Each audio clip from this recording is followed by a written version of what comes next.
Welcome back to the ADHD Care Podcast. I'm your host, Archie. Today I'm joined by Jheri South, who is a certified Master Transformational Coach and also an ADHD specialist. Jheri is also a mother of 7 neurodiverse children, and she's dedicated her time to support families with struggling teenagers and also empowering individuals with ADHD through practical strategies and compassionate guidance. Jheri has a massive social media presence. Yeah, so we're going to sit down and discuss all things neurodiversity, particularly focusing on ADHD, and also getting insights from Jheri in terms of some of the amazing work that she does supporting those families with struggling teenagers with ADHD. So let's bring Jheri on. Hi, how are you? I'm all right, thank you. Yourself? I'm great. It's good to meet you. Good to meet you too. Yeah, albeit virtually. um, Yes. So yeah, I'm looking forward to sitting down and talking to you about, your amazing work and what you do in this neurodiverse. Yeah, so we might as well just kick start by talking about your personal journey with ADHD. As I know you are a mom with 7 neurodiverse children, if Hmm. that's correct, and Yes. and someone with ADHD yourself. Do Yes. you mind just sharing your personal experience that's shaped you to approach ADHD coaching, particularly coming from that background of having a diagnosis of ADHD and also raising 7 neurodiverse children? Yes.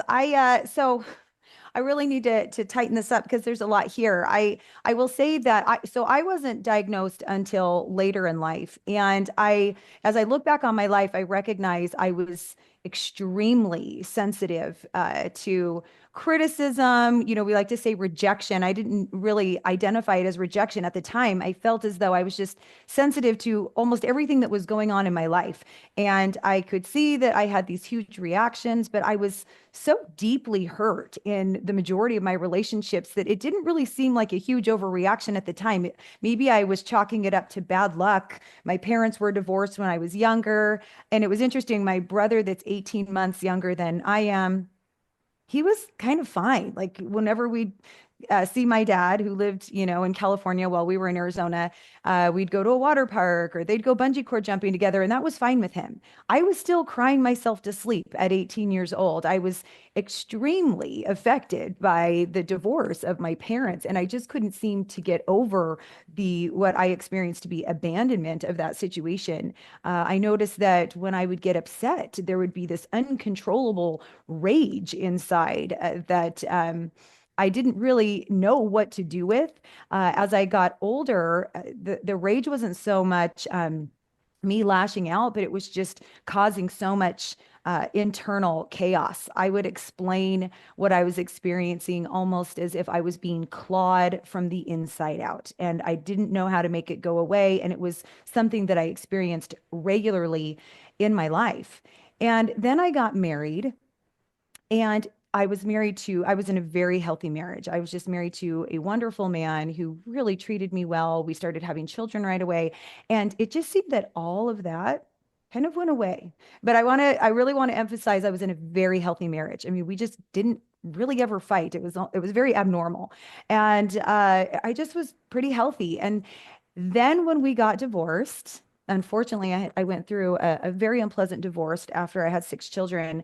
All of it came back. And this was a surprise to me because I had convinced myself I I am healed. Whatever I was going through, I really identify with having a difficult childhood. I just don't tell that story anymore. But when I look back on all the different things that happened, it was really a struggle for me. And so having rejection sensitivity dysphoria, I had no idea what that was at the time, just made it almost unbearable. So thinking that I had healed from all of that and I'm in a happy marriage and I'm having children, it just really slapped me in the face when I got divorced, and all of these behaviors and these feelings and uncontrollable emotions coming back to the surface was really confusing to me.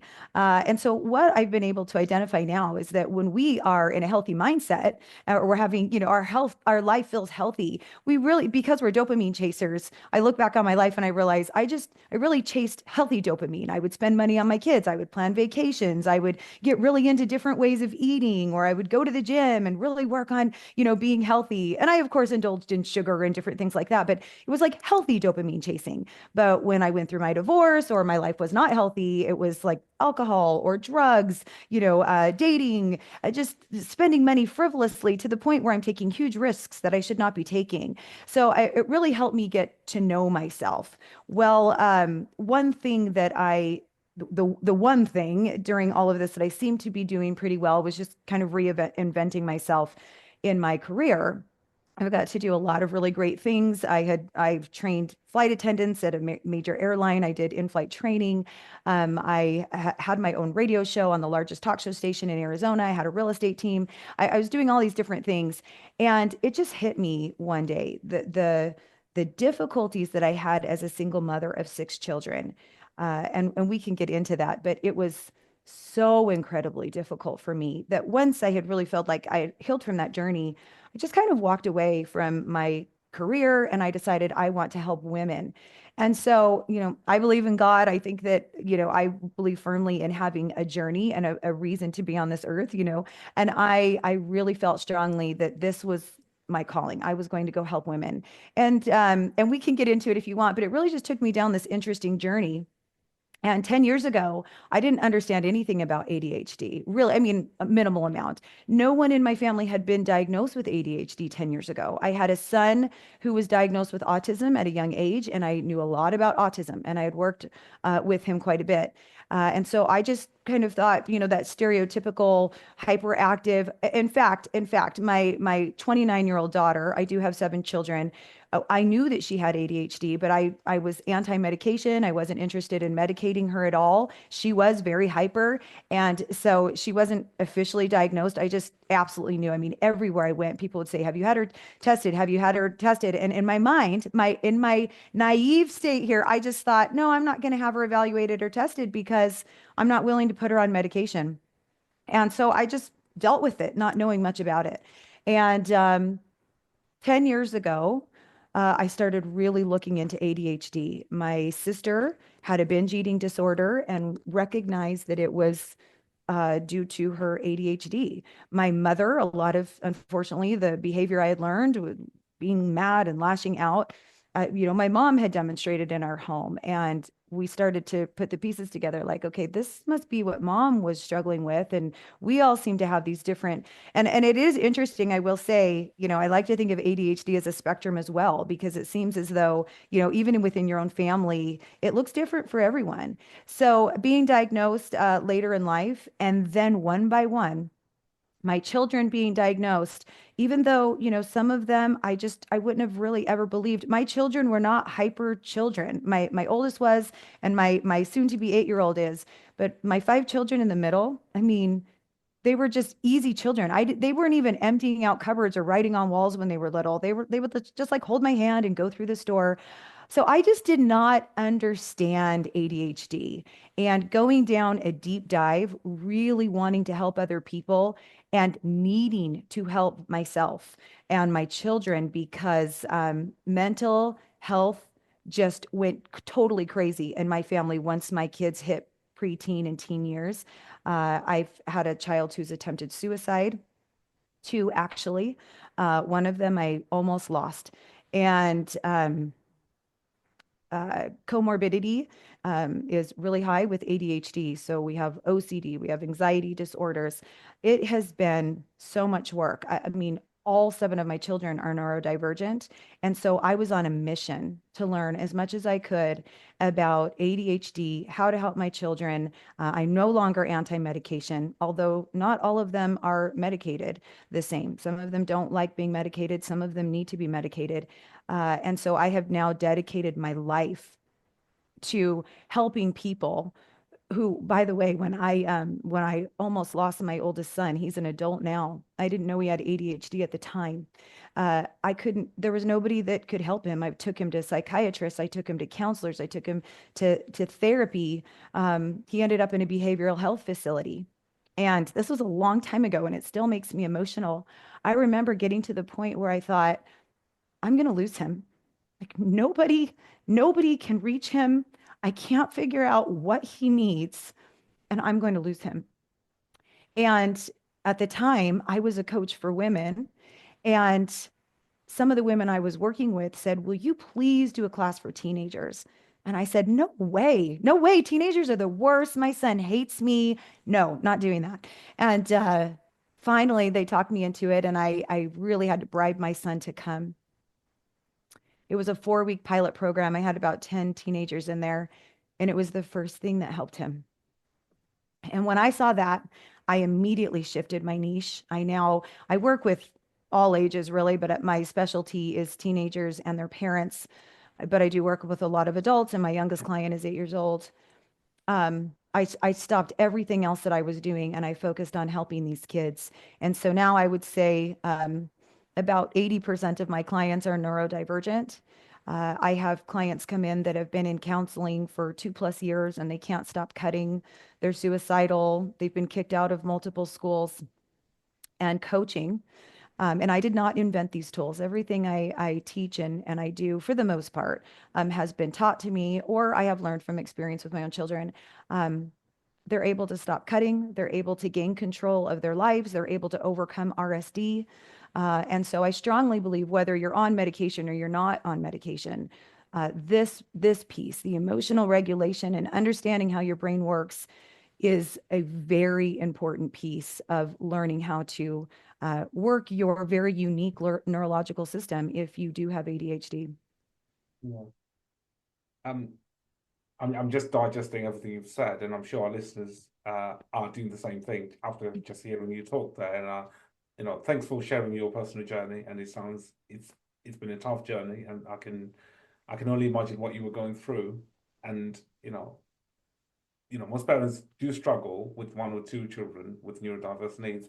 In your case, you had 7 that you had to try and juggle and manage, and it's not tough. It's not easy, particularly if you also have neurodiverse needs yourself. Like in your case, you had ADHD. Um, so yeah, I just want to say, yeah, take time to just thank you for opening up and being able to share your story. Just for clarity, so all your children, do they have ADHD or are they diagnosed with other neurodiverse conditions? Do they all have ADHD? 6 of my 7 children have ADHD, and 4 of those children also have, I still like to call it Asperger's, but they have autism. They're on the spectrum. Yeah. And then there's also, some anxiety disorders and OCD as well in a couple Yeah. of those children. Mm. Um, I'm a parent as well, and I'm a parent to a neurodiverse young person who's aged 9, coming on to 10. So I can relate. I know exactly what you're describing there, and I like how you turned all of this to be a mission of trying to help other parents and reach out to others based on your own personal experience. And that's kind of like I feel like I can relate to you there. It feels like it's a personal journey. I don't see this as work.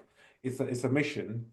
And the more I hear more people like you, it makes me proud and makes me want to feel like we're all in this together, and we need more people like going into this mission to try. And the fact that you were able to turn a few young people around, as you said, through what you went through with your son, who was going through what he was going through with his mental health needs, and use that to also help other young people going through what he was going through. That's obviously quite remarkable. Absolutely. Yeah. I think for ADHDers, especially when they don't know that they have ADHD, but even if they do, there's usually thoughts of, why am I like this? Or why can't I control this? Or why can't I do what he's doing or she's doing? And then usually the adults in their lives are saying the same things. Why can't you be more like your brother? Why can't you try harder? And one of my really idols when it comes to all things ADHD is Dr. William Dodson. He taught me so much. And I've just learned so much from him. But we had a really great conversation about, self-confidence with those who have ADHD. And the main reason the ADHDers struggle so much with their self-confidence is because they're not able to show up consistently. They don't trust themselves to be consistent. They don't know when their superpowers are going to turn on and they're going to be able to hyper focus and get that project done or follow through. And if you can't be consistent, if you can't absolutely trust yourself to show up no matter what in any situation, which is required in the real world, whether it's work or your relationships or for yourself, then you are going to struggle with your self-confidence. So when clients come into my office, that's always the main focus, because that's really where most of the pain comes from. And what we learn in coaching is that whatever you're thinking about is directly affecting your feelings, and those feelings are predicting how you're going to show up. And so if internally, even if you're out there doing, you make a plan to do all of I always tell people, don't start in your action line. So in other words, if we're going to try to lose weight, we usually come up with a plan. I'm going to drink more water, and I'm going to go to the gym 4 days a week. And we have, whatever it is we decide we're going to do, but we don't start with our thought line. If our thought is still, I don't know if I can do this, I've never been able to do this, this is going to be really hard, then it doesn't matter what we put in our action line. We will self-sabotage, and our result will be that we don't do it. And so working on what we believe about who we are, about what we can accomplish, and that's where so much of the impairment for ADHDers is what they believe about themselves and what they're able to accomplish. And many of them really settle into, well, I have ADHD, so these are the things that I'm not good at. And I have to say, and I hope this isn't offensive to those who are in a lot of pain with their ADHD, but I love having ADHD. I didn't love a lot of the negative effects it had on my life when I didn't understand it. But now that I do understand it, I've really gotten to know my brain. I love that I have ADHD because it's helped me to be successful in so many different areas of my life when I understood how to manage it. So you emphasize coaching over traditional therapy in your practice. So what motivated you in terms of choosing that approach? And how do you believe coaching therapy is better for individuals that have ADHD? Sure. And I want to put out there that I have a lot of respect for therapists and counselors. There are a lot of great people out there in the mental health field. But I just want to share my experience, specifically in working with teenagers, that the majority of teenagers that come into my office have been in a lot of therapy and counseling. And it just hasn't helped them. That's been their experience because they've been doing a lot of talk therapy. Of course, if they're working with somebody who not only doesn't have ADHD, but it's not enough to just have ADHD. You really have to have gotten to a point where you really understand ADHD brains and how to overcome the different things that your clients are working through, But if you're not working with someone who understands those things, most ADHDers do come across as being a little bit maybe unmotivated, kind of lazy. They don't follow through on their goals, try a little bit harder. What happened? Why didn't you follow through? And so they're misunderstood, even in therapy. The reason I love coaching, and for the record, when I was a single mother of 6 children for a long time, and I went through counseling programs, therapy programs. I read books, I did online help, I met with people one-on-one, and it helped. It just didn't help in the way I expected to, but I did get to a place where I believed that I had healed. That was when I felt ready to go out and help, at the time, help other women. I was setting out to help other women who I felt needed the help that I needed with their own children. When I went through a very expensive coaching program, and it changed my life. I couldn't believe the transformation I went through and how much work I still had to do on myself. I really, thought, oh, I'm great. I'm in this great place. I'm ready to help people. And I could still help people from where I was, but I had a lot of work to do on myself. And I think that will always be part of my journey, is to continue to progress. But I believed so much in what I was doing, and it does help people. I have kids that haven't been able to stop and engaging in self-harm for 2+ years. And by the way, some of that at times is the therapist telling them, hey, it's okay if you cut as long as you don't cut too deep.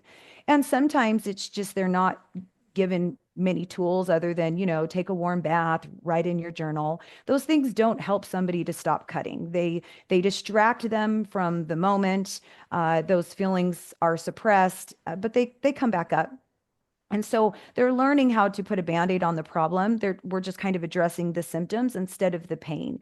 And so what I have found is that the coaching skills, the tools that I'm offering my clients, They help with all of these things. They help them overcome self-harm. They help them overcome a lot of their anxiety issues. And it's fantastic for people who struggle with rejection sensitivity dysphoria. So I have a very specific coaching model that I teach them. But I think what most of my clients are lacking, those that have gone to different therapy programs, is real tools that actually are easy to implement as well, that they can do at home. And because our goal, by the way, is not for them to need therapy or coaching forever. The goal is that hopefully within a few months, you can go out on your own and you can be applying this in your own life without my help or someone else's help. And I just think that all of the feedback I get is, in fact, I had a mother in here last week that said, this has been more helpful than the last 10 specialists we've seen.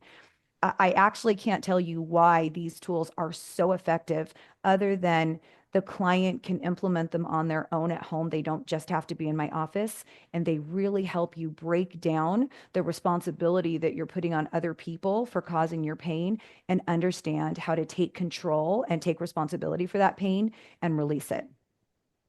Let's talk about the ADHD Simplified program. I'm not sure if that's what you're alluding to there, but what was it that inspired you to create it, and how does it differ from traditional kind of ADHD management programs that are out there? Sure. So the ADHD Simplified program is actually an online course. And the reason that I created that was because my schedule's pretty full. For example, yesterday I took clients from 8 a.m. until 8 p.m. I'm in the process of bringing more coaches on to help me. And that was really a challenge for me, to be willing to bring people on, not because I don't want the help, but because I do feel that I have a unique gift of being able to reach people. One thing that I've been blessed with, it didn't feel like a blessing at the time, but I've really had a lot of different, from divorce and some of the mental illness I was married to, and then all of the different things my kids have struggled with. When my client comes into my office, there's not much that someone can bring me that I haven't been through myself or with my own children. So it was hard for me to be able to bring more coaches on to do this work, because a lot of what I'm able to bring into my own coaching style is the experience I have with really 7 children who have struggled tremendously. And so I decided that I wanted to take all of the things that I'm talking about in these coaching sessions, that I'm teaching, and put it into a program that was easily digestible, but also accessible for someone who's looking for help and maybe either can't afford one-on-one coaching, or, as my schedule may not allow for them to get in right away. So I put together this ADHD Simplified program, and by the way, I charge almost nothing for it. There's over 100 hours into that program. And so I teach the self-coaching method that I work with on my clients one-on-one every day. It's in there. I had the opportunity to interview Dr. William Dodson for 4 hours, which, by the way, not enough people know who he is. I mean, he's one of the top ADHD doctors in the United States. I want everyone to know who he is. And so there's a lot of information from him in there. He shared a lot of his research with me through the interview, and then also on paper. And so one of the things he said to me when I said, how can I ever repay you? He said, pay it back. And so that is what I've been trying to do, is get good information. And people who are anti-medication, because Dr. William Dodson is a medication doctor, that's fine. There is so much in there for you. But I think that one of the biggest things that I learned in learning from him and other experts, by the way, is that we have to really be willing to be open-minded to all things. I have a sister-in-law who is absolutely anti-medication, and she also has ADHD, and she strongly believes in eliminating dyes and diets, and it's really helped her and her children. The majority of clients, when you do what I do, and you have kids coming in here who've been kicked out of school after school, and they have suicidal ideation, and they don't have any friends, and then their parents have tried everything, and they try medication, and it's the first thing that helps them, you start to change your mind. And so 5 years ago, I was anti-medication. Today, I'm not. Sorry, I have ADHD too, so I tend to go off on tangents. But bringing it back to ADHD Simplified, it's really just me trying to give people all of the information. So that course goes through everything from myths and facts about ADHD, a lot of information from Dr. Dotson. I put a bonus chapter in there. I go around to schools and I educate administrators and teachers on ADHD and how to work with these children. I put all of that in there. The emotional management side, estrogen, how to overcome procrastination, the acronym that Dr. Dotson uses, that I use heavily now in my practice, NICUP, to help understand your brain and how to get it engaged. It's all in there for someone with ADHD who just wants to have better understanding and some extra, tools in their pocket for overcoming whatever their debilitating symptoms are. You just answered my next question. I was going to ask what's NICUP. I know you just said it. And I like the idea of it, like in terms of like turning from chaos to clarity in a way in terms of managing your ADHD symptoms. So yeah, it's something that I'm interested in. I hope that our listeners are also keen to want to research and find out more about that particular framework that you described. Let's move on to RSD, Rejection Sensitivity Dysphoria. As I said at the start, that you have, spoken about it in length on your platform and also on some of the social media clips that you put out online. We know that it's often overlooked. It's an aspect that's overlooked when you think about ADHD symptom. I spoke to Dr. Dodson about this in great detail on one of our podcasts as well. How do you approach and help clients in terms of recognizing RSD and managing it in day-to-day life? Well, almost every client that has RSD knows that they are very reactionary. In fact, it creates a lot of shame because internally they recognize that they are most likely overreacting. And so they try to mask it, at least at times when they're in public or around people that they, are worried will judge them. But they know. So the RSD usually gets the heaviest response. And I will have a lot of people reach out to me anytime I do a webinar or I talk about this. Oh my goodness, I think I have this. I finally have a name for it. I didn't know it was a thing. I just thought I was crazy or that I just had a short fuse. And so it's always helpful. I think it creates relief for someone to understand what it is they're dealing with, because otherwise they think it's just them. So I don't have an issue with clients coming in here and not identifying that they're reacting with RSD. But what I first do is help them normalize that this is what my brain does, because there's so much shame there. I did learn before I ever received my diagnosis that when I told myself, knock it off, you stop thinking this way, you're being ridiculous, it actually made the RSD episode worse because I was shaming myself. I wouldn't want somebody else to say that to me, but I was saying it to myself. So I help my clients understand that when this episode happens, to remove themselves, because trying to talk to somebody else is not going to help them. They have to figure out how to overcome this on their own. But to tell themselves, I've had my clients tell me that it's very helpful for them, and it was helpful for myself as well, to just tell myself, it's okay that I feel this way. I'm allowed to be hurt by this. I'm allowed to have these feelings. I'm human. This is okay. And it's the opposite of what anyone else would tell them, which is, why are you acting like this? This is ridiculous. Why are you getting so mad? We want to give ourselves permission, because we can't control the impulsive thoughts that are coming initially. They're there. So if we tell ourselves we're ridiculous or we're, crazy for having these thoughts, it just doesn't do us any good. And one of the things we learn in coaching is that we never want to shame ourselves. Even if our behavior was not above par, we still don't want to be critical of the way that we're handling things. We want to be curious. That's interesting that I'm so upset about this. I wonder why. I wonder why I was so triggered by this thing or that thing, because that's where the solution can be found, and being willing to investigate it. So that's where I start with my clients. And then when it comes to actually working through it, again, I have a very specific model, but we just start looking at, okay, what happened? And I think the best way to explain my work is that I teach my clients that anything that's happening to them in their lives, their circumstances, for example, are neutral. They do not have the power to make you feel anything. Now, I will get a lot of pushback on this initially, because most of my clients are dealing with situations that they perceive as being painful. Divorce, they lost somebody that they loved, right? Their child is being bullied at school. How can you say, Jheri, that that's neutral? It's not neutral. My thoughts aren't creating this problem. So the best way that I know how to describe this is death. Most of us, when we think of death, we relate it to pain and grief.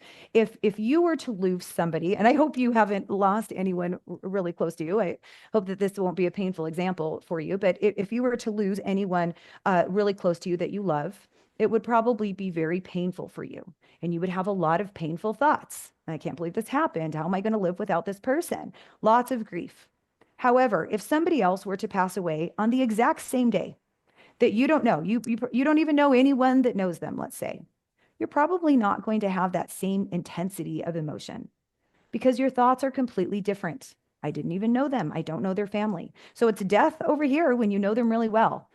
And it's painful, but it's death over here when you don't know them at all, and it's not painful at all. So death is just this neutral thing that's happening in the world every single day. It will eventually happen to all of us.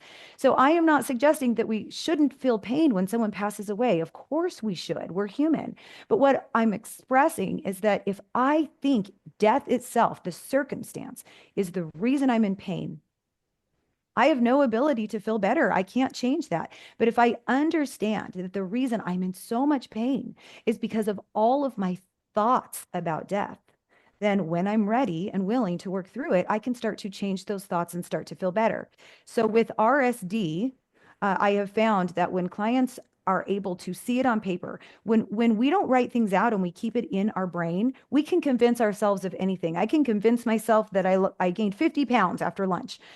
But if I write it out and I show it to my brain and I force my brain to prove that this thought is true, all of a sudden it's a little bit more, challenging to do that.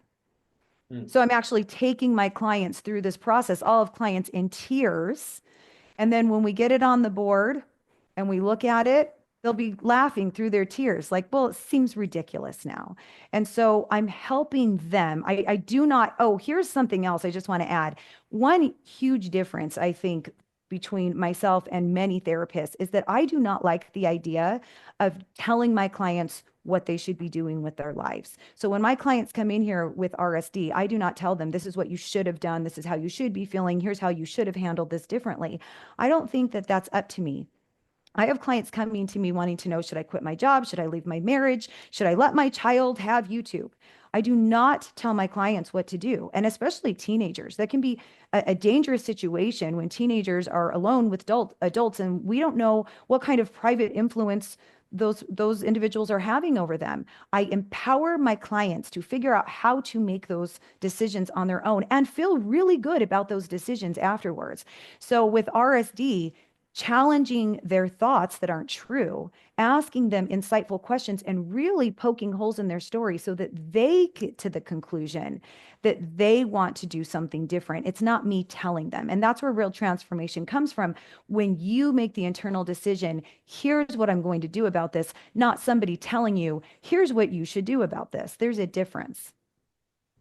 So just hearing you there, if you think about traditional therapy or CBT, cognitive behavioral therapy, with what we just discussed there, what you just explained, it's got this kind of CBT element to it, if anything, It because you're not does. telling the client to, you're changing some of their ways of thinking, and if you want to call them core beliefs or whatever, to be able to make an informed decision on their own based on, what is fact, what isn't the fact, where's the evidence to say, whatever they're thinking is going to happen or is true and all of that. So would you say you are incorporating some elements of therapy to some degree when it comes to RSD into your coaching sessions with clients?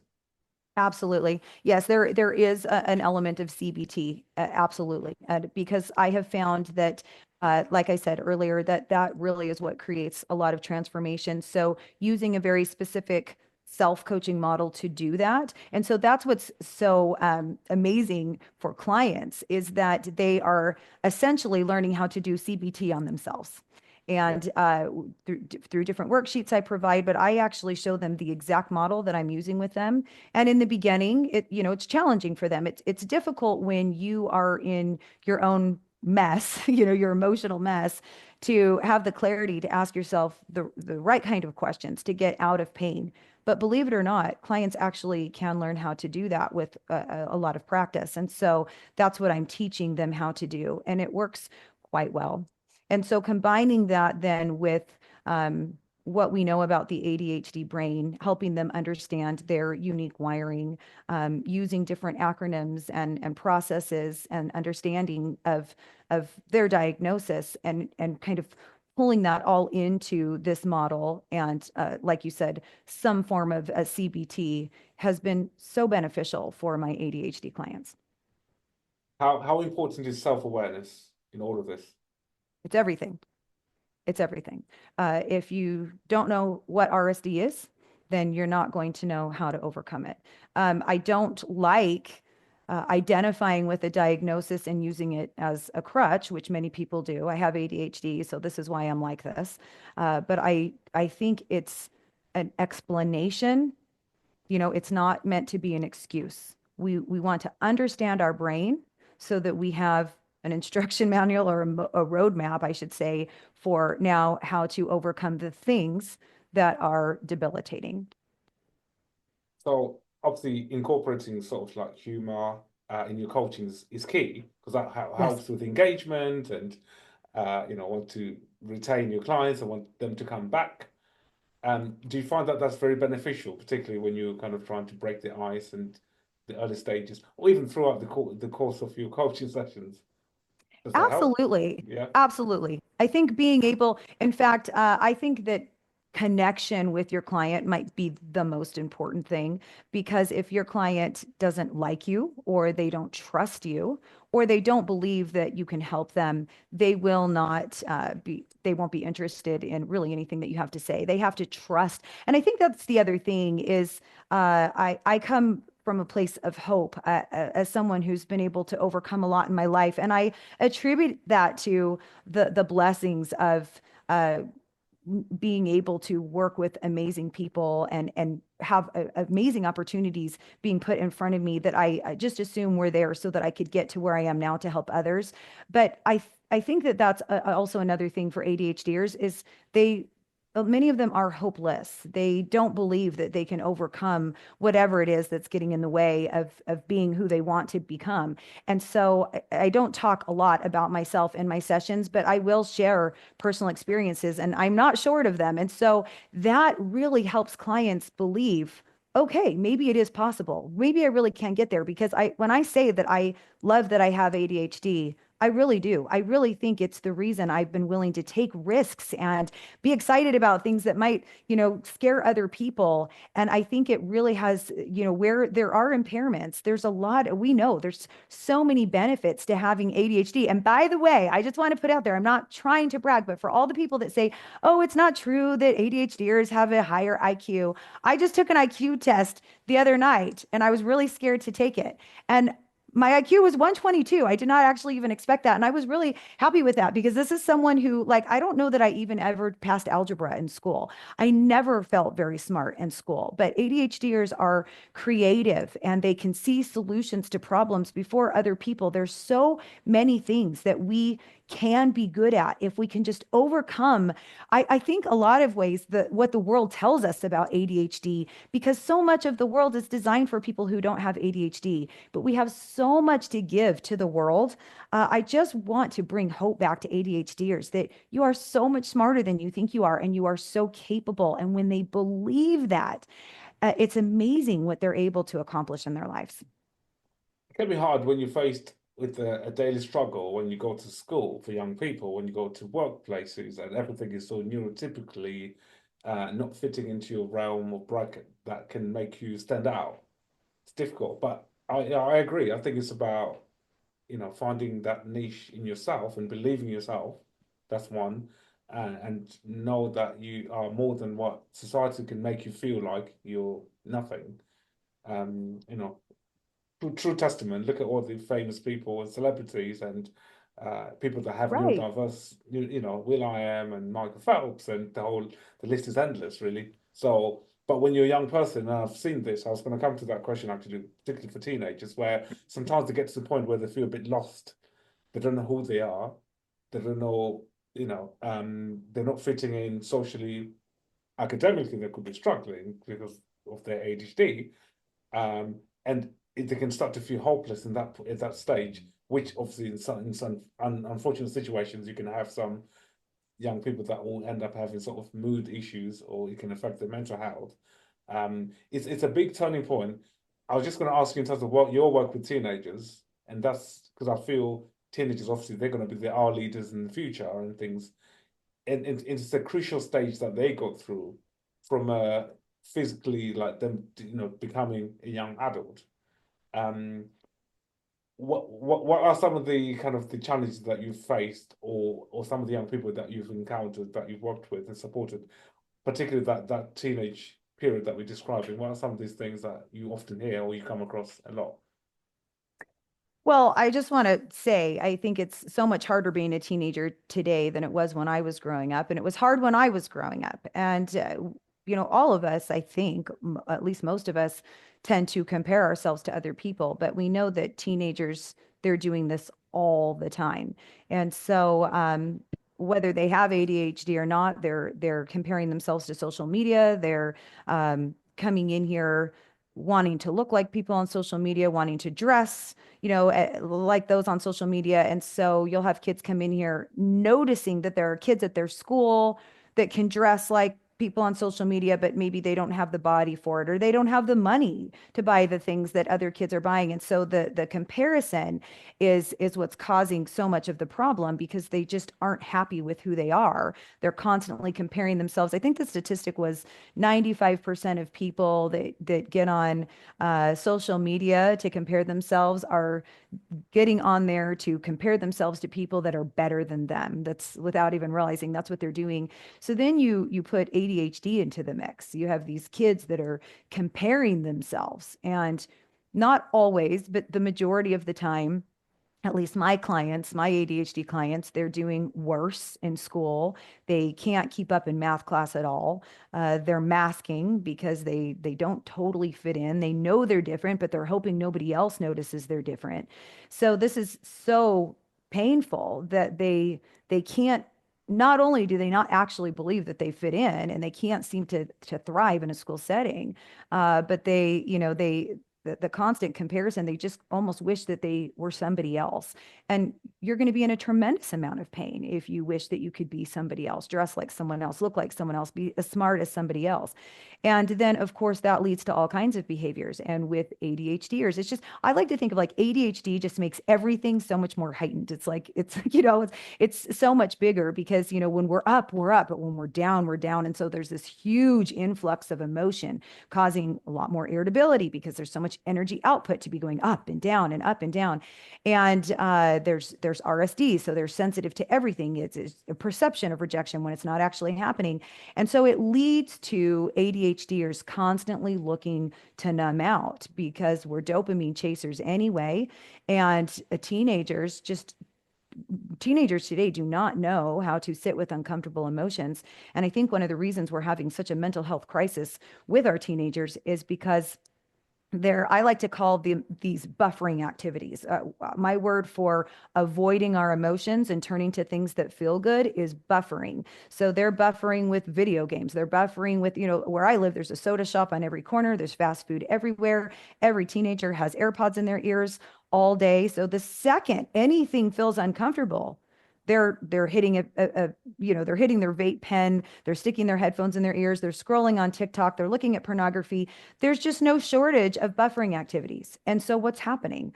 They're not For one thing, they're becoming addicted, and then that addiction, it could be something like video games, and it could be pornography, or it could just be eating sugar.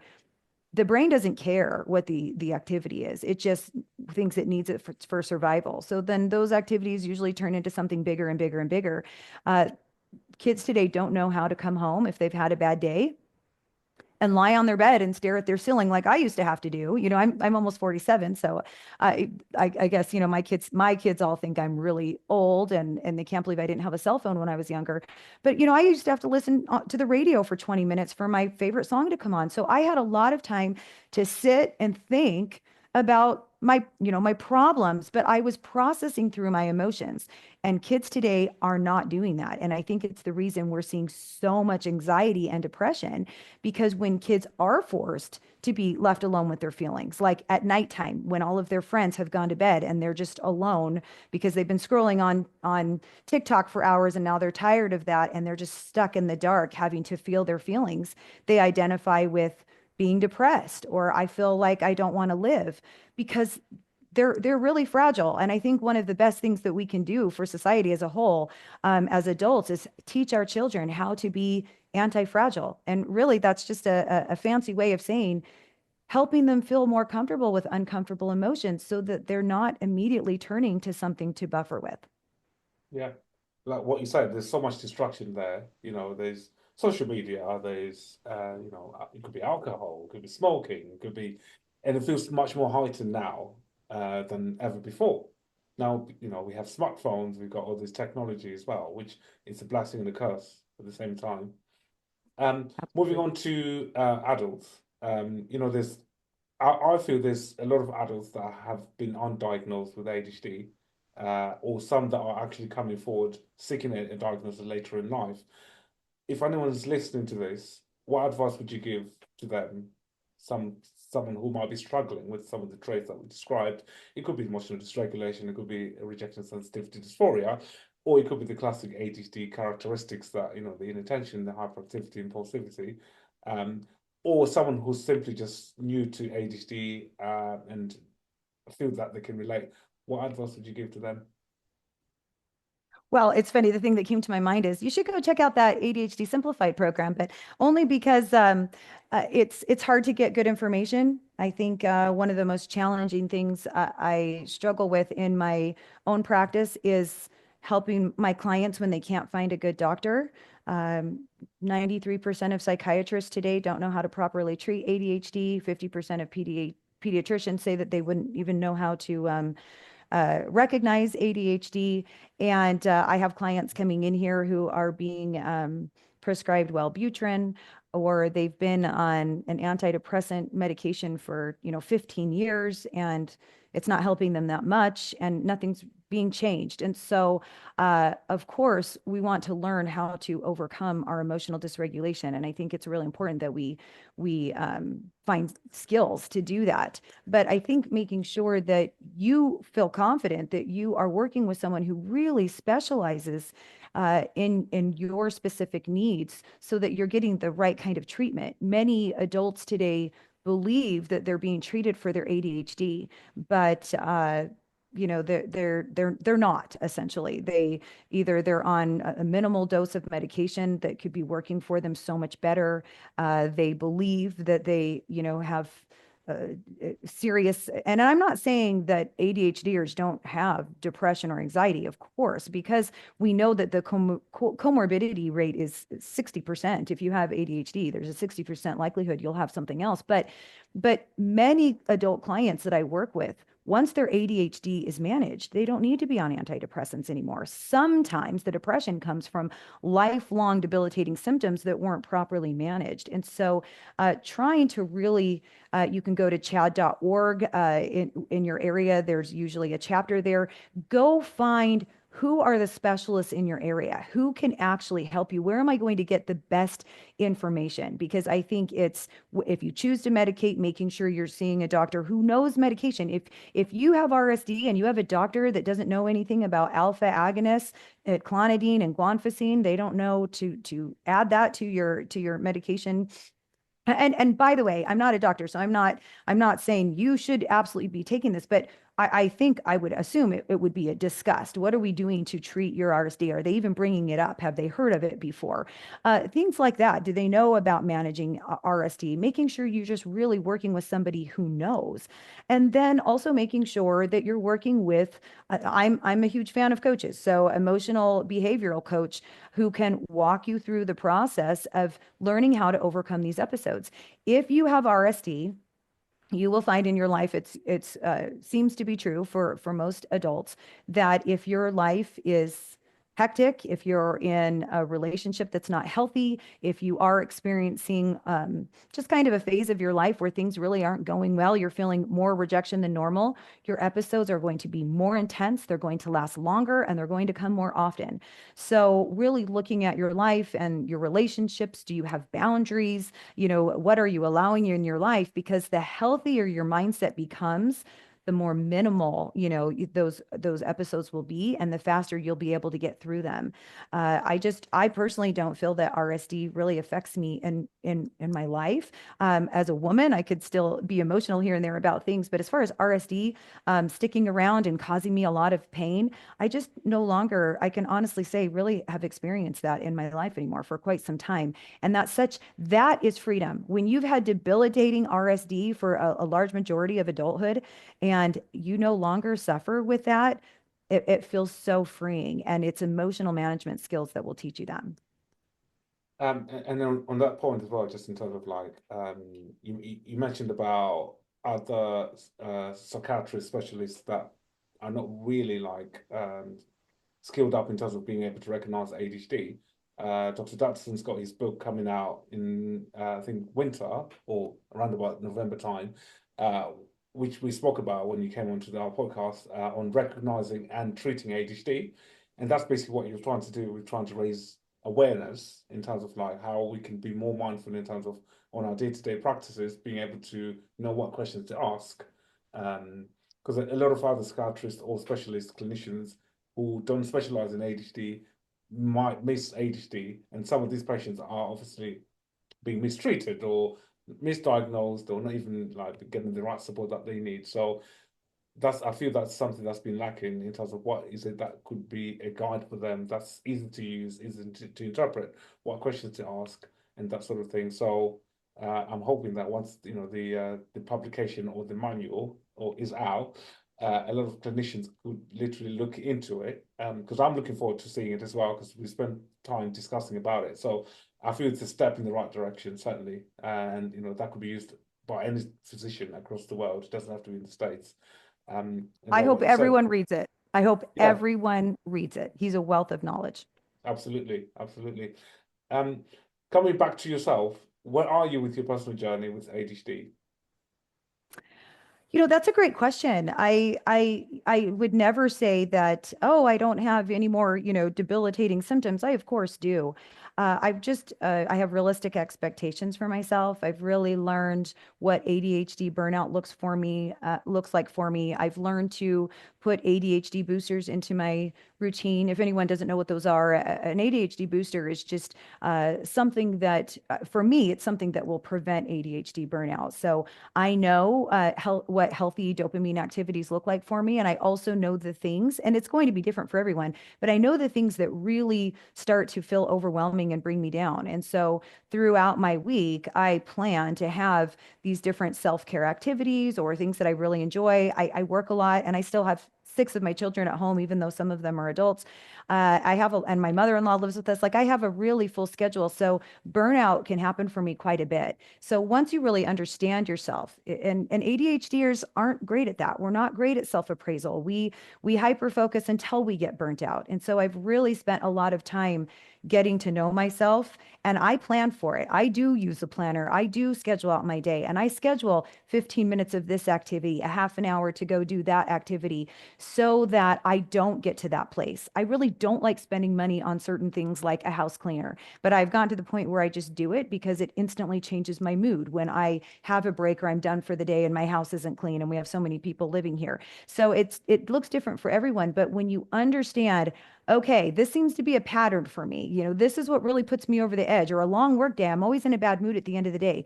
Well, the responsibility lies on you to fix that. It's not happening to you. You have ADHD, but you also have a way to overcome these things. And so there are definitely things I want to be better at. I think I don't like to give certain words life, but if I'm being completely honest, I'll probably always be somebody that just has notes everywhere and a little bit of clutter, and I don't look super organized to other people, and I always want to choose the fun activities first, and I procrastinate until the 11th hour and stay up all night when I have a keynote presentation.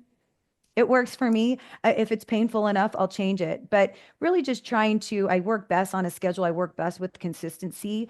Understand, like if I engage in this activity, I'm going to hyper focus and it's going to be longer than a 30-minute break. So I know exactly the kinds of things that work for me to stay productive.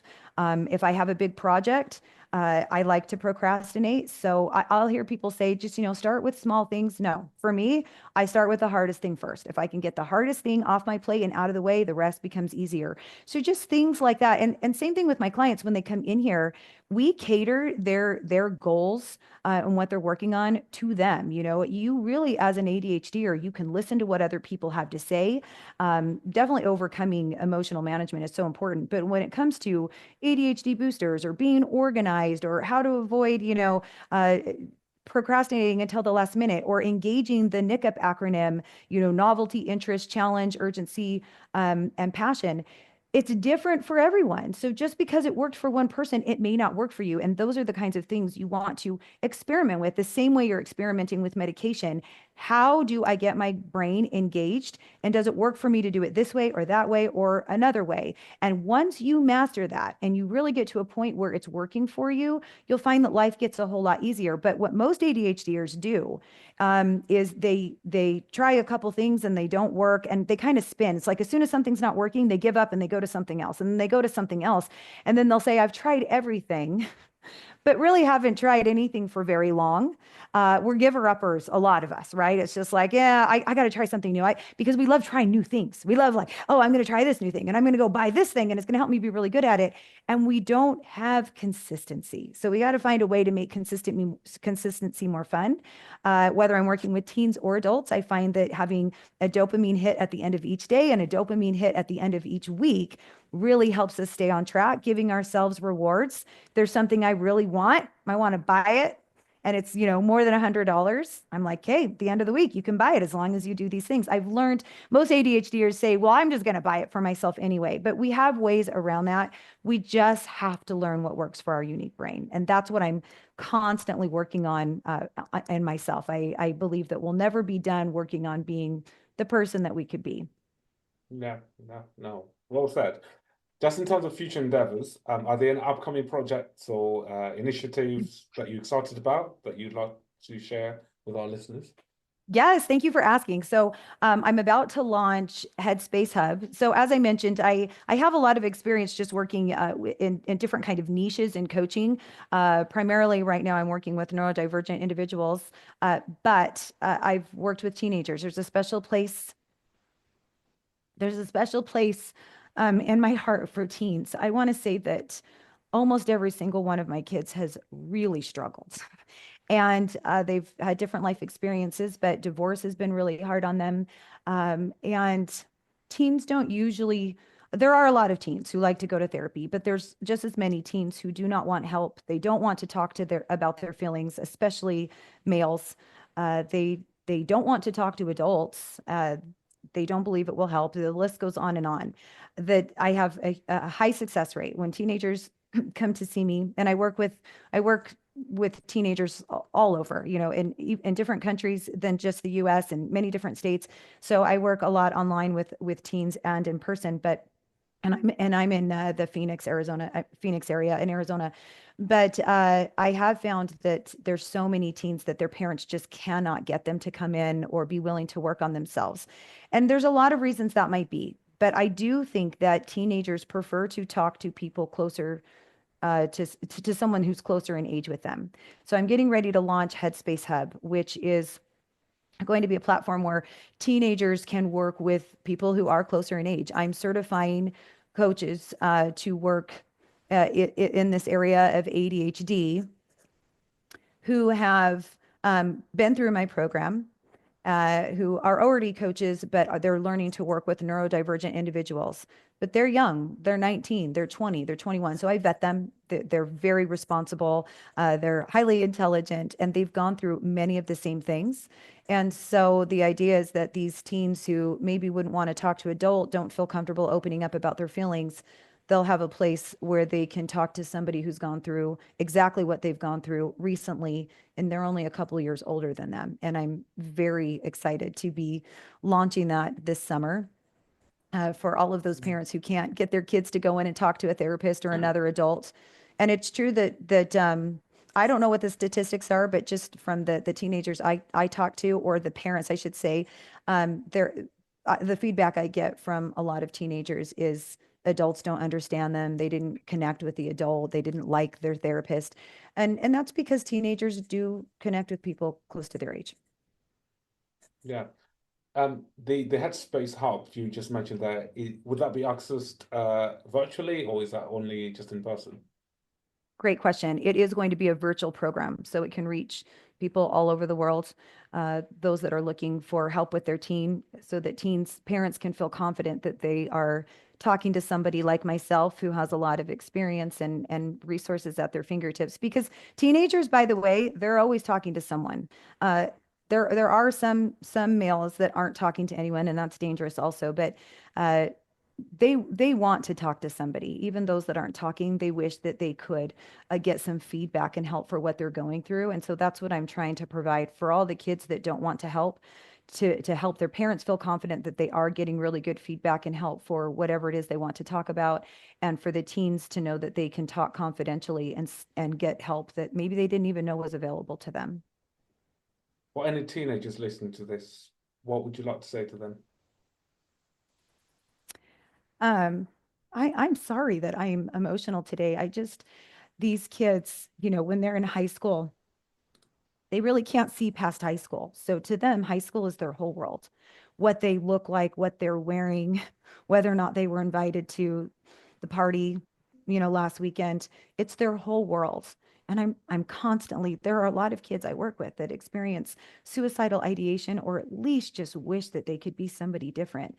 And I just want them to know there is this huge world outside of high school. I did not do well in high school. I struggled in school. I felt dumb.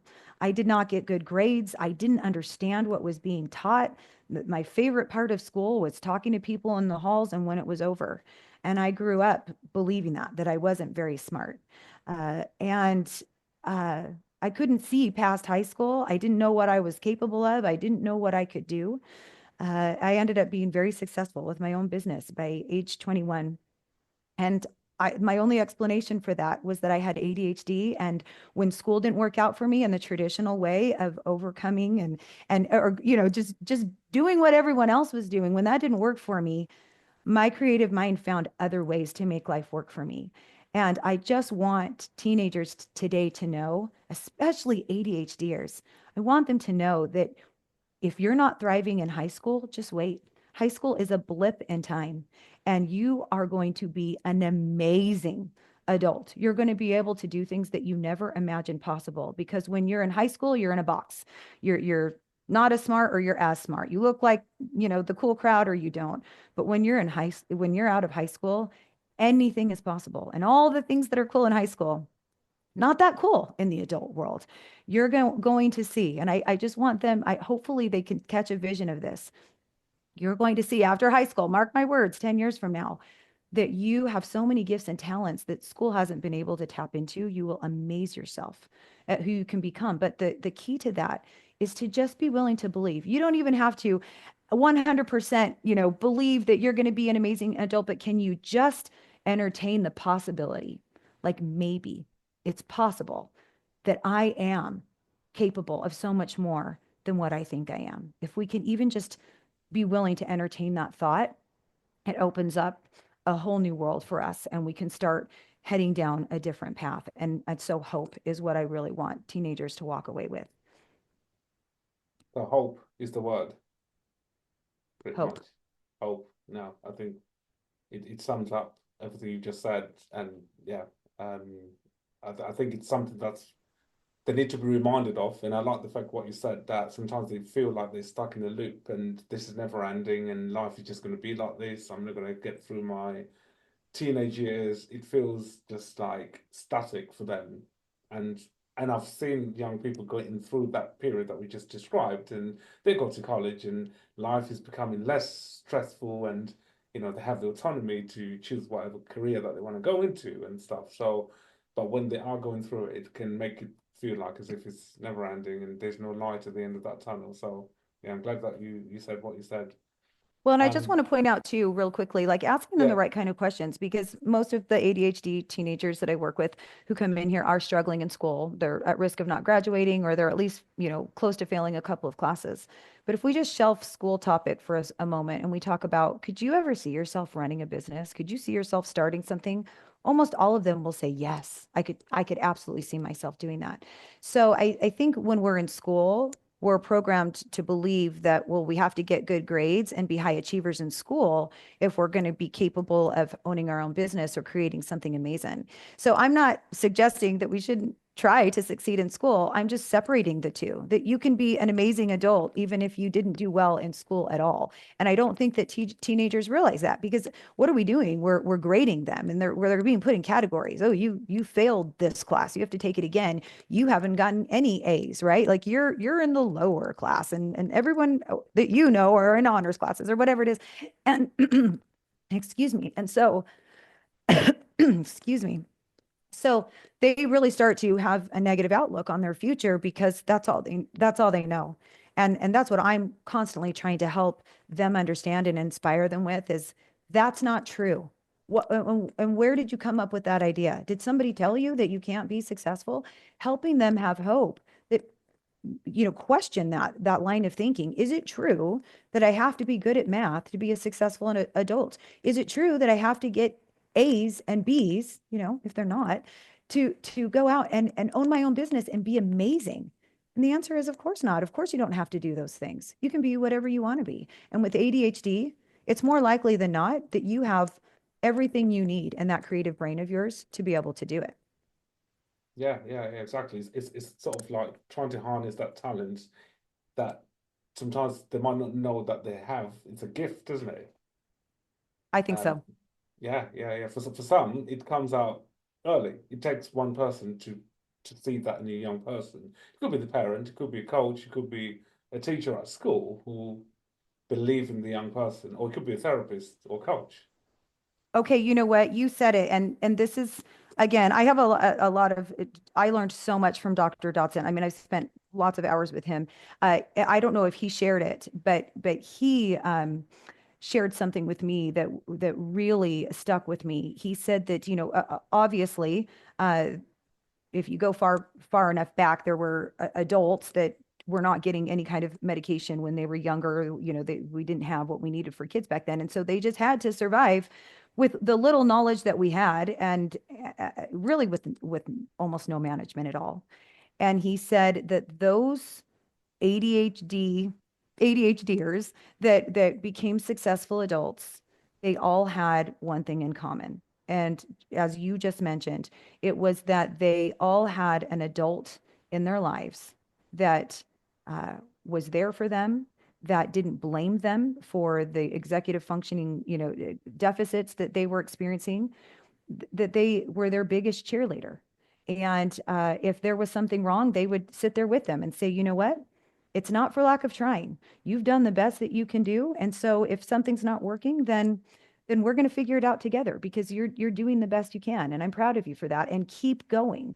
And it was having that constant support in their life, rather than cutting them down for the things that they didn't know how to control, that helped them to be. And what does it come back to? It comes back to self-confidence. They had someone who believed in them, so they believed in themselves, and they were able to accomplish, what it was that they wanted to accomplish in their lives. Yeah, no.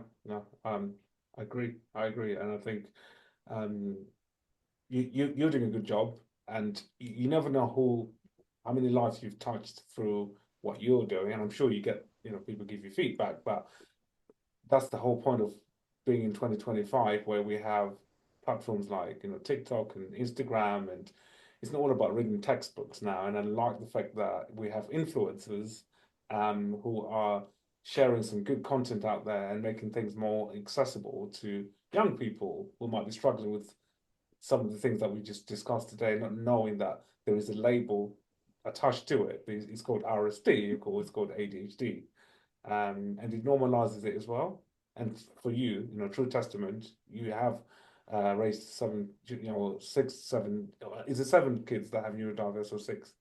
And you know, it's confusing. I was a single mother of 6 children, but since I have been remarried, I have a seventh child. So and by the Right. way, my oldest is 29 and my youngest is almost 8. So we have Right. all the ages around here. So Yeah. lots of experience. And in some ways, I still feel that I'm in the that I still have, 3 school-age children here at home going Mm. through the same thing that parents are going through right now. And one other thing, I hope that this is okay. It just came to me. I wanted to mention this. I will get a lot of people reach out to me through social media, and it sounds as though people outside of the United States, many of them are on long waiting lists to see a doctor to even get diagnosed with ADHD.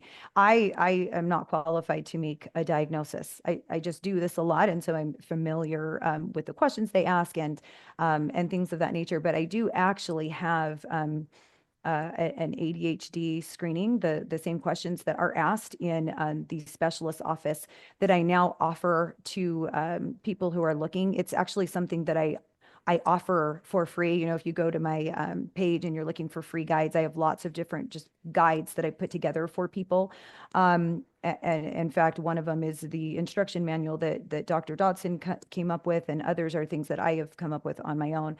But this test of is it likely that you have ADHD is available for anybody who is curious and wants to know, do I have ADHD? It is a very accurate questionnaire, and I can make that available to anyone if they would like to take it, if they're waiting for months to see somebody, because some people just want to know, they just want to know. I've been diagnosed with bipolar, or I have anxiety and depression, but everyone tells me I have ADHD. So I just have made that available so that people can take that for free. Excellent. So, that leads me to my next point. Where can people find you if they want to know more about you? So you can. This is your sales pitch. Okay. Oh, absolutely. Well, thank you. And this has just been, by the way, such an honor to be here. I love the work that you're doing, and I appreciate, I think that the more people we can have getting good information out there and reaching the world, we are not doing a great job in the mental health field. We don't have enough good information out there. And the more specialists that can get on board with really learning about ADHD, I'm glad that we're having these conversations because, when I was growing up, I didn't know anything about any of this. And I feel bad for my own mother who also has ADHD, whether she wants to admit it or not. And, didn't know how to get help, didn't get us help. It just, we weren't talking about it. So I just really appreciate you letting me come on today and share my thoughts. And hopefully something that we've talked about here today will help somebody. As far as where you can find me, I do have a website that my name is spelled different. So I'm sure that they can find it in the show, but it's JHERISouth.com, JheriSouth.com. I also can be found on social media at Jheri South. My two biggest pages are Instagram at Miss Jheri South, and on Facebook, Jheri South. And all of my free information and guides are there. I have a free webinar that I offer to help with RSD. And right now I'm selling my ADHD Simplified program for $97. So whatever I can do to help, I'm just out there doing whatever I can. And so I really appreciate you letting me come on and talk about those things. Yeah, amazing. You mentioned about keynote speaking earlier. Do you have any keynotes, presentation conferences you're going to at all coming So up? that's a great question. Yeah, at this very moment, I don't. But one of the things that I've been trying to do, it's really hard to get in the school systems, and it's not always the most pleasant experience. But one thing that I wish is that there are a handful of projects I'm working on. I'm working on trying to change some of the legislation in Arizona because right now the schools are not required to learn anything about ADHD. So I'm constantly going to IEP meetings where kids are getting about to be expelled from school and things aren't being handled legally because teachers don't know. And so I do a lot of speaking at schools and working with administrators. It's really hard in the public schools to implement any kind of program because it has to be tested for a couple of years and things of that nature here in the United States. So one thing that I'm working on that I'm really interested in doing is going to these large homeschooling conferences. I'm trying to secure a spot there so that I can bring some of my training to homeschools and micro schools, because I believe outside of ADHD alone, just the emotional regulation, I believe that everybody, adults and children included, would benefit from learning these skills. There's a lot of things in school that kids are in school for so long. They have time to learn these things. It would be life-changing, especially for our neurodivergent children. And there's no education about it. Parents are having to search for it and pay someone like me to work with their child one-on-one. I wish there was more of me. And I'm sure there are, and I'm anxious to meet them who are just willing to put this kind of work out into the community. So I'm just trying to figure out how can we reach more people? And those are the keynote opportunities that I'm looking for, is how to get more information into the hands of parents and teachers so that they can really help these children thrive. Do you ever attend the international conference on ADHD? Yeah, I'm really interested in, I haven't, and I've really been through a lot in the last couple of years with some of my own kids and my clients, but I do intend to, yeah, attend the next one. I'm really excited to do that. And I have met individually with different experts and interviewed them and worked with them, and autism as well. I work heavily with autistic clients. And so I am interviewing doctors and doing a lot of that one-on-one work, but yes, I do intend to attend the next conference. So you said anyone can reach out to you internationally. You don't just see clients in the US. So people like, for example, out here in the UK can also, you can also provide support for them as well. Absolutely. Yeah. I'm not, I get a lot of messages, so I'm not great at responding to all of the messages through social media. But if you go to any of my pages, well, at least Facebook and Instagram, there is a link to set up a free consult with me to learn about my coaching program, or even ADHD Simplified. And there's a link to just get the Simplified course. And then there's lots of different free guides from my Facebook page and things like that. So anything that you're looking for, you can probably find it. Or if you go to my website, you can find it as well. Because yeah, if you want to talk to me, you can set up an appointment to do that. Excellent. That's great. Um, Yeah. we've covered a lot. It's been good. I really This has enjoyed it. been great. I know. And thank you for, I know I have ADHD and I could just sit here and talk to you for hours and take you in all different tangents and directions. So thank you for keeping me on track and No allowing me to worries. share my work. No. It's been really good, and I enjoyed it. And I think we covered all sorts of things in there. And thanks for sharing your personal story as well. So it's really, really good. I'm hoping that at some point, if you do come to the conference, the next one, because I'll be going to that, we can sort of meet in person and catch up properly. And yeah, I would love that. I would love that. yeah, This has just been a really a delight. I really appreciate it. Again, I can't thank you enough for the work. I feel like I want to ask you questions like, what inspired you to do this? Because it really is amazing to, hey, yeah, running a podcast is a lot of work, and yeah, everybody has a story. And so I really appreciate yes. that you are getting this information out to the people who really benefit from hearing it. No, yeah. It's for me, as I said from the start, it's a personal cause, and I'm passionate about it. I see it more than just work. It's, I like, raising awareness, passing on information, connecting with people, and just finding out more about. There is a lot out there, and that's what people sometimes don't realize. There is help, and sometimes it's just how people can get the right help and support that they need to get through whatever they're going through. Sometimes it can feel like no one is listening, or like, as you mentioned, like there's long waiting list and all of that. But you don't have to have a diagnosis to be able to reach out and get the support you need. Because they say, yes, fine, the diagnosis is just giving you the confirmation, but as you said, like you can actually start to do the work and get the support you need before you even get the diagnosis. Right. And I have had people say like, oh, well, I want to wait until I get a diagnosis to start getting help. I mean, obviously you need a diagnosis to start medication, but you definitely don't need, I mean, people without ADHD are getting help for emotional regulation. So I would do that right away if you can. Absolutely. Yeah, I think that the other thing that just came to mind when you were talking is I do try to take time to read comments. I just get overwhelmed with it because I don't have enough time. And so far, I've been trying to be the one that responds and not have somebody do it for me. But there are so many people, and I understand this. I'm not judging at all, but there are so many people that if I post a positive video or it's a superpower, they'll send me a private message, somewhat frustrated. It's not a superpower. It's debilitating. It's ruined my life. And I have so much compassion for those people. And I know they all have their own stories. Some of them have parents that didn't believe ADHD was real or just had ADHD or some other mental condition themselves. And so they weren't able to manage themselves to give their child what they needed. We all have our own story, but we keep coming back to this word hope. They've just lost hope. And it's just coming from life experience. And we've gotten to this place where they really believe that ADHD is ruining their lives. And as long as we believe that, it's really difficult for us to get out of that because that's all we see. And so trying to inject as much hope as we can out there into social media and through these podcasts, because again, just like with the teenagers, if they can just entertain like, maybe it's possible that life can be better, then we have something to work with. And so if that's all anyone gets from this podcast today, it's like, maybe you're wrong about that. Maybe there's something else. Then it might give them the motivation to actively really start being willing to do the work. In fact, sorry, I just thought of one more thing. When I was first working with women, my niche was women who were divorced or husbands had passed away, but they were single mothers.